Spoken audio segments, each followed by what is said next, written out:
पटना में नीट छात्रा की मौत में रोज नए खुलासे हो रहे हैं और अब जिस तरीके से खुलासा प्रभात मेमोरियल हॉस्पिटल के नर्स ने किया है वो बहुत ही चौंकाने वाला खुलासा है।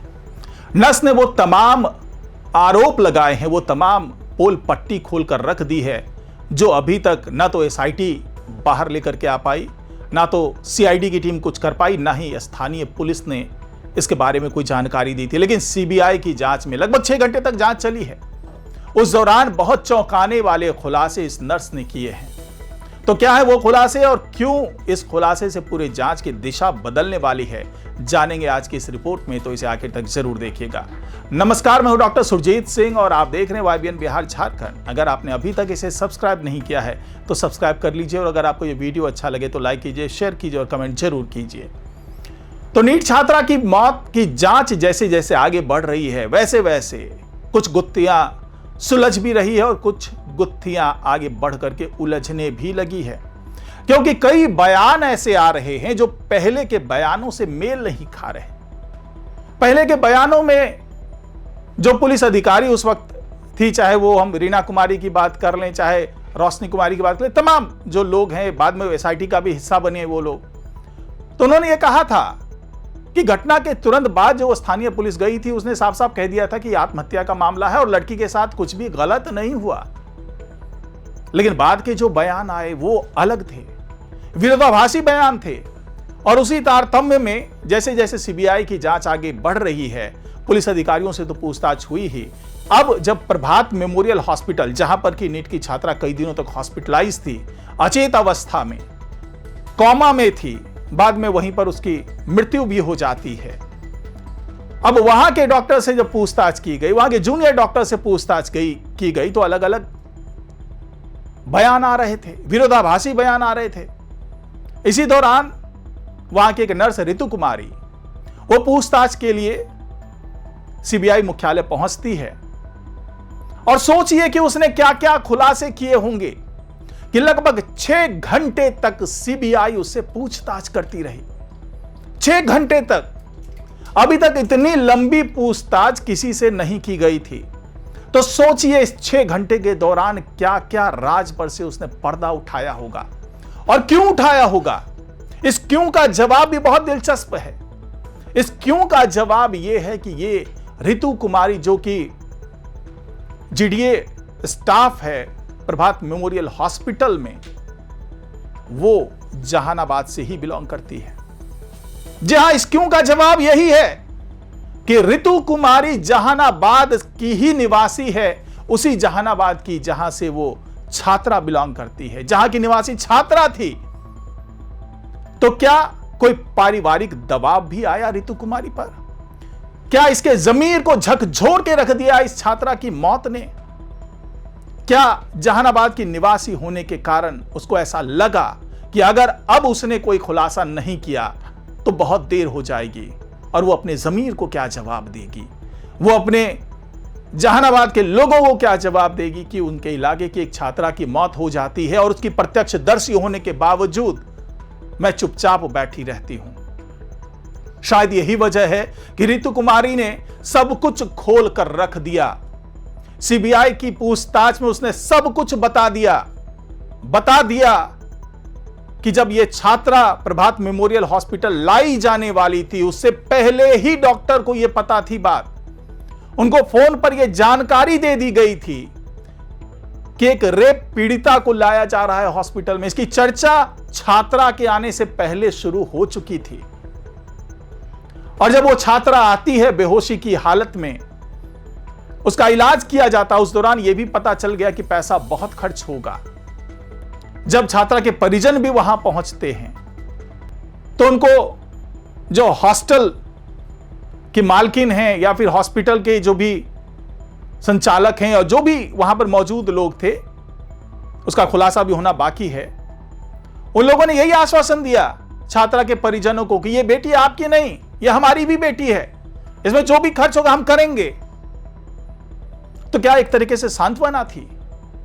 छात्रा के परिजनों को फुसलाया जा रहा था, यह दिखाया जा रहा था कि हमें भी उतना ही दर्द है जितना आपको दर्द हो रहा है, क्योंकि यह लड़की तो हमारी भी है, बेटी हमारी भी है।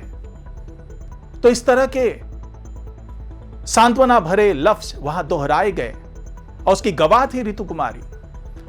ऋतु कुमारी ने यह भी बताया कि जब छात्रा को लेकर के आया गया तो उसके कई हिस्सों पे, शरीर पे, कोहनी में, कंधे पर, पीठ पे खरोचने के निशान थे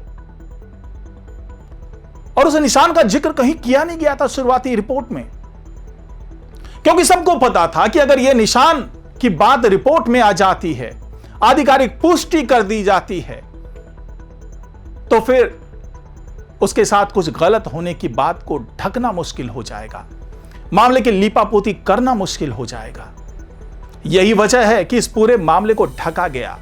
अब ऋतु कुमारी जो खुलासे कर रही है, बहुत सी बातें जो सीबीआई ने सार्वजनिक तौर पे नहीं कहा है, लेकिन कई बातें ऐसी है जो बंद कमरे से बाहर आ चुकी है। ऋतु कुमारी ने बताया कि कई हिस्सों में चोट के निशान थे जिसको कि छुपाया गया। ऋतु कुमारी ने यह भी बताया कि लड़की के साथ कुछ गलत हुआ है। इसके बारे में वहां पे जो मौजूद जूनियर डॉक्टर थे उन्होंने भी कहा कि इस लड़की के साथ कुछ गलत तो हुआ है। यानी कि वहां पर चर्चा हो रही थी, खुसफुसाहट हो रही थी। जो भी वहां पर स्टाफ मौजूद थे प्रभात मेमोरियल हॉस्पिटल के, जो भी डॉक्टर, जो भी जूनियर डॉक्टर थे, वो आपस में तो बात कर रहे थे कि इस लड़की के साथ गलत हुआ है, दुष्कर्म हुआ है, लेकिन खुल करके सामने नहीं आ रहे थे क्योंकि दबाव था। और जिस तरीके से लगातार आरोप लगाए जा रहे हैं कि इसके पीछे एक बड़ी साजिश है, बड़े लोग हैं, रसूखदार लोग हैं जो इस पूरे सच को बाहर नहीं आने देना चाहते हैं। इसका अंदाजा आप ऋतु कुमारी के दूसरे बयान से लगा सकते हैं कि ऋतु कुमारी ने एक और बयान दिया। उसने कहा कि मुझे यहां के स्थानीय पुलिस पर विश्वास नहीं है, लेकिन इतना जरूर है कि सीबीआई जिस दिशा में जांच कर रही है उससे पूरे मामले का खुलासा हो जाएगा। यानी मुझे सीबीआई की जांच पे भरोसा है। तो ऋतु कुमारी को ऐसा कहना क्यों पड़ा? हो सकता है कि ऋतु कुमारी को भी अब धमकी मिलने लगे जब यह न्यूज सबके सामने आएगा, क्योंकि YBN बिहार झारखंड किसी भी झूठ को उसका पर्दाफाश करने के लिए संकल्पित है और सच आपके पास लाने के लिए हमारा यह दृढ़ निश्चय है। लेकिन यह भी उतनी ही बड़ी बात है कि जब यह सच बाहर आ रहा है तो जितने भी सच के पैरोकार हैं सब दबाव में आ रहे हैं, सब पर धमकियां मिल रही है सबको। जिस तरीके से छात्र के परिजनों को 2 बार धमकी मिल गई, उसी तरीके से सच के साथ जो भी खड़ा है उस पर देर सवेर धमकी भी आएगी, दबाव भी पड़ेगा। तो जिस तरीके से ऋतु कुमारी ने बहुत साहसिक कदम उठाते हुए ये तमाम खुलासे किए हैं, उसने एक बार फिर सोचने पर मजबूर कर दिया है कि क्या वाकई ऐसा कुछ चल रहा था, क्या इसमें पुलिस की भी मिलीभगत थी। क्योंकि स्थानीय पुलिस ने जिस तरीके से शुरुआती जांच में पूरे मामले की लीपापोती करने की कोशिश की, इसको लेकर के सीबीआई भी फटकार लगा चुकी है। तो उसे यह जाहिर हो रहा है कि कुछ ना कुछ तो पक रहा था, पूरे मामले को दबाने की कोशिश की जा रही थी। लेकिन अब सच झूठ का सीना फाड़ करके बाहर आ रहा है। तो आगे अब किस तरह से कार्रवाई होगी, क्योंकि इस बीच में जो कोर्ट ने भी आदेश दिया है, सीबीआई को फटकार भी लगाई कोर्ट ने कि भाई जब पॉक्सो के तहत ये मामला दर्ज था तो आपने अलग से फिर एफआईआर दर्ज क्यों किया, आपको उसी मामले के तहत में पूरे मामले की जांच करनी चाहिए थी। हालांकि उस पर सीबीआई भी अपने जो भी है जवाब दिया है, उस पर भी तमाम बातें हो रही है। लेकिन जिस तरीके से खुलासे हो रहे हैं, खास करके जो हॉस्पिटल के नर्स ने खुलासा किया है, उसने पूरे जांच को एक नई दिशा दे दी है। सीबीआई भी अब इससे संबंधित तमाम साक्ष्य को जुटाने में जुट गई है। साथ ही 6 घंटे के दौरान और क्या क्या बातें वहां पर हुई, कौन कौन सी सच्चाई सामने आई। हालांकि ये चूंकि जांच का विषय है, इसलिए बहुत ज्यादा इस पर बातचीत करना भी जो भी आरोपी हैं उनको बचाने जैसा होगा।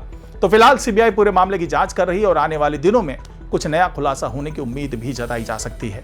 तो फिलहाल आज की रिपोर्ट में इतना ही। नमस्कार।